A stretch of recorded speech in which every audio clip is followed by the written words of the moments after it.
What is going on, everybody? Welcome to Off the Top Rope, Off the Mic Sports Network. Second part of a two-part series previewing the first ever two-night SummerSlam, Metlife Stadium this weekend. Already previewed SummerSlam Saturday here on the channel. Go ahead and watch that. Go ahead and watch that video at your leisure. This is the SummerSlam Sunday preview. I actually think that this is a better card than Saturday. I think this has the potential to deliver a lot of bangers. And let's start off with the match that, to me, I'm the most excited about out of a lot of these matches on this card. The six-pack TLC match for the WWE Tag Team Championships. 25 years since the TLC match at SummerSlam in 2000, which is it's a really neat thing. And it's nice that these teams that have been killing it all year are getting an opportunity to shine on a big stage at SummerSlam. So it's the Wyatt Six defending the championships against Andrade and Rey Fenix, DIY, Froxium, the Motor City Machine Guns, and the Street Profits. Gun to my head, I love all six of these teams. Even the Wyatt Six, who I'm kind of out on, it's nice that they're getting an opportunity. Loomis and Gacy have worked their asses off for a long time to get to where they are. To me, gun to my head, if I'm picking somebody, I'm picking Andrade and Rey Fenix here. To me, that's just they have really found something special with these two guys. I really, and I love any time that Andrade can get, some TV time, because that guy is a special athlete and a special professional wrestler. And Rey Fenix and him are just a joy to watch. Rey Fenix is a fucking maniac. You better believe that he's going to do something crazy. I would expect Axiom and Fraser to do something crazy. The Motor City Machine Guns. I mean, Tez is going to do something nuts. Like, there are so many opportunities to do crazy shit in this match. But to me, I think the way to go here is you go with the hot tag team that's had all the momentum going into this. And we're in the tag team title match against the Wyatts when this whole match got made on last week's SmackDown. So to me, Andrade and Rey Fenix feels like the route to go. But I could see any one of these six teams walking out with the tag team titles. I could see the Wyatts retaining. That would probably, to me, the Wyatts retaining, I think, is probably, along with DIY, not because I don't like DIY, it's just DIY is a heel team. I think that would kind of be a flat, little finish here.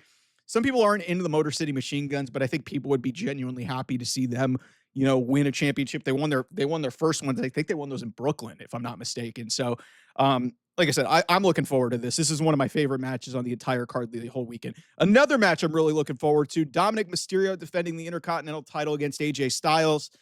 If you would have told me before Monday, if you would have asked me before Monday what you thought my prediction was going to be, I would have told you AJ's got a chance.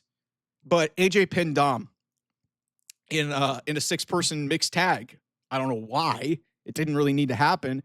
There's a chance because it seems like he's getting ready to potentially go down to AAA and win the Mega Championship because he's a big deal down in Mexico.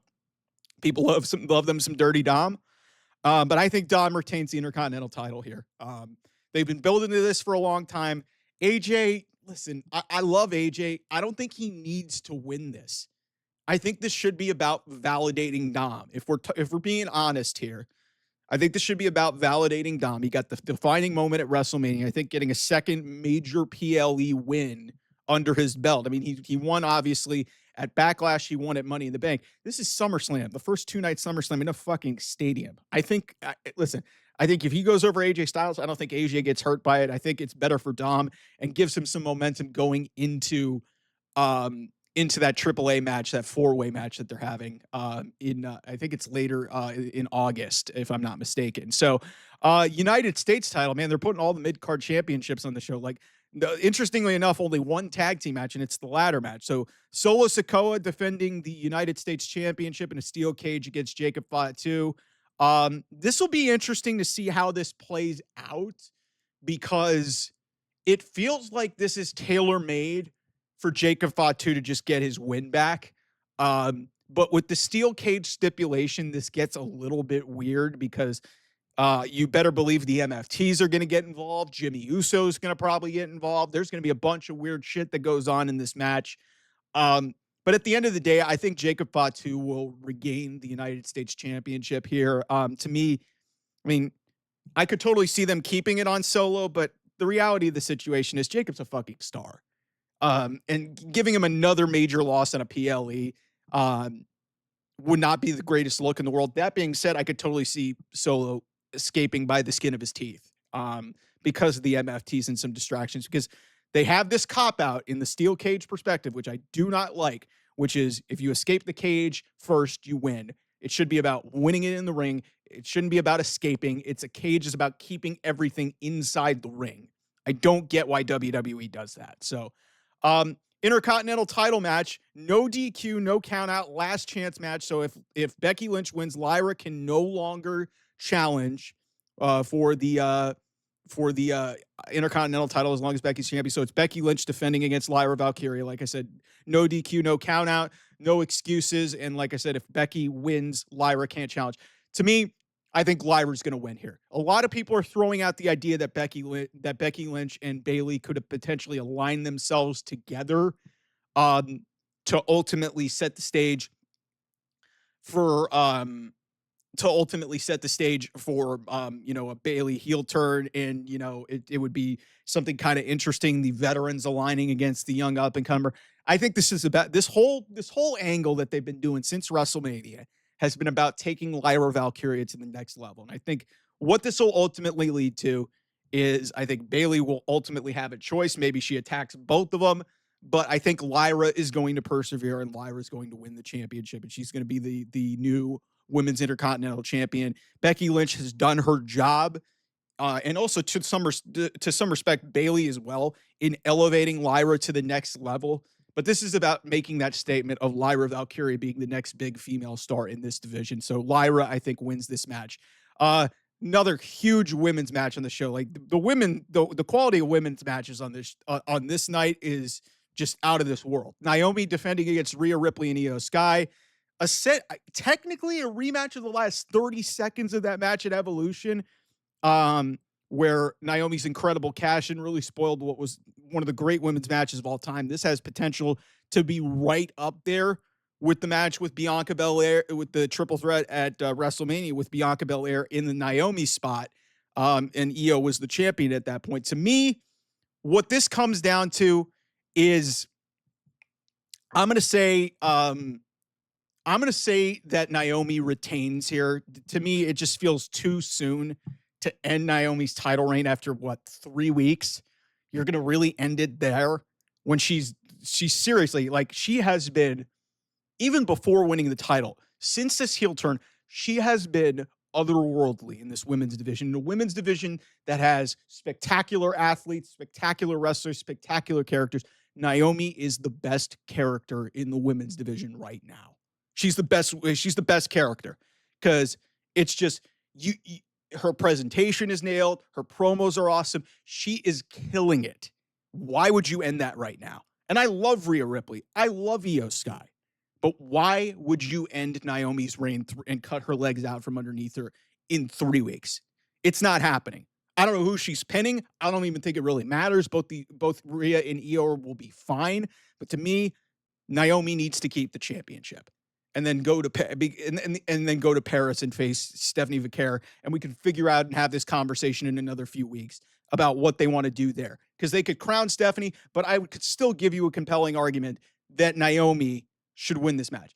And then we get to the main event of this entire weekend, the rematch from WrestleMania. Hope to God it's better than that dog shit main event at WrestleMania Sunday earlier this year in April.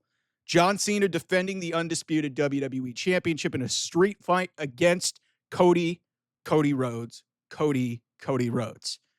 I have been going back and forth on this because I have no earthly idea how they're going to go about this. There still is the elephant in the room.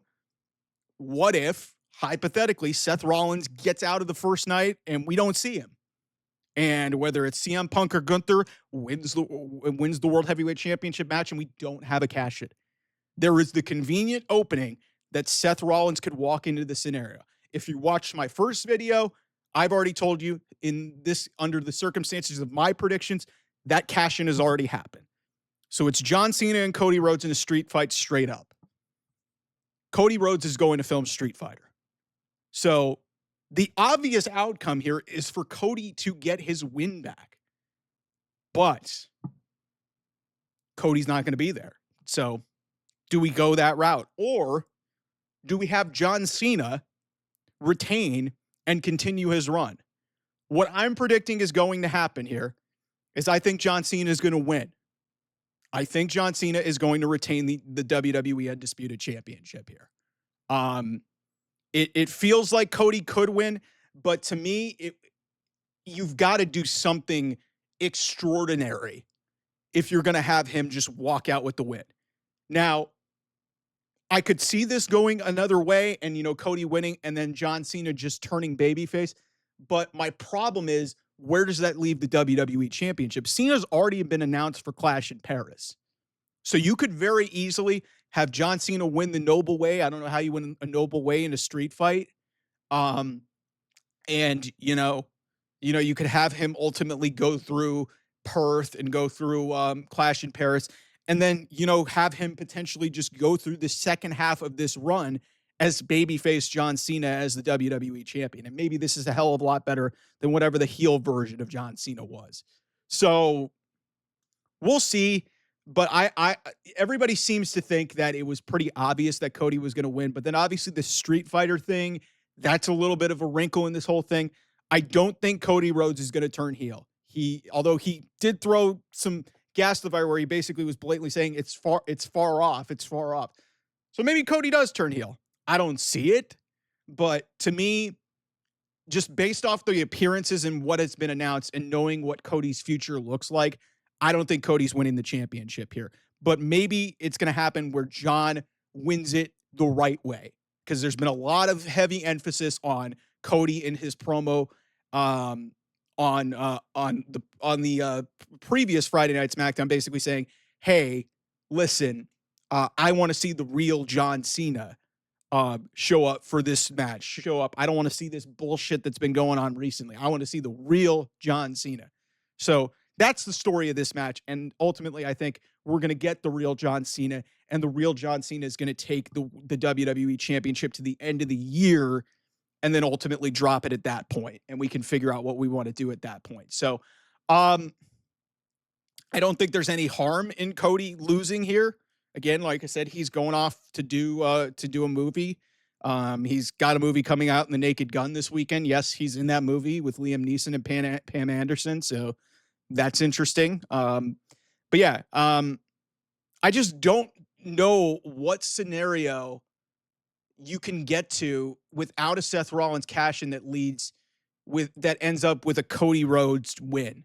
Everybody's expecting it. Everybody's expected that. To me, if you go with Cena winning and then just going back to being a babyface, you have this noble thing, and then hell, you maybe have a Cody heel turn. You could have Cody, but to me, it's just like I don't see them turning Cody heel. That's my thing. So, but yeah, that's my thoughts on SummerSlam Sunday.